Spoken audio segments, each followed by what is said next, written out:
a solemn occasion. We were all shocked to hear of the passing of Farmer Bert. Usually we could smell him passing. His relationship with the community was sometimes barbed, but he was never one to sit on the fence. I've often seen him leaning casually on a gate to check if he'd spread enough manure on his bottom fields. Being a true countryman, he never referred to it as manure.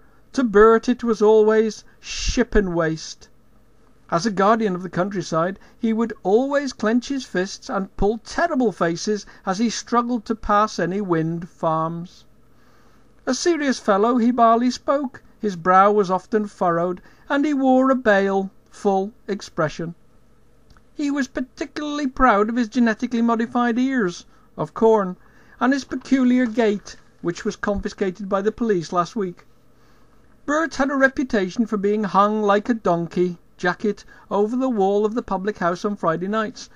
Then he'd stagger down to the railway station for a very long weekend away. Not a regular church-goer, but whenever I spotted him rearranging his vegetables, he would always shout "Hey!" and stick a finger up to check the weather. Bert kept pigs, sheep, hens, and goats, but there was always a special place in his heart for the old cow.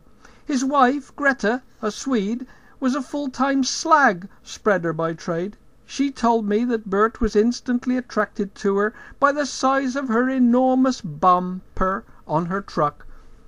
Bert had inherited the farm from his mother, but in recent years it became less profitable, and Bert began a business dealing in forks. He was very secretive about this, and often said he wished people would keep their noses out of his forking business. The farm became ramshackle. Bert was bored, and things soured. He ended up with a bad back and a couple of acres. The place finally folded.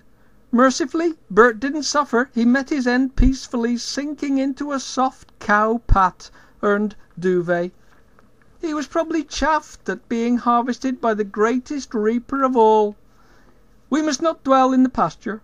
Please stand to sing, "We plough the fields and scatter the good seed on the land." I'll see you all next Sunday.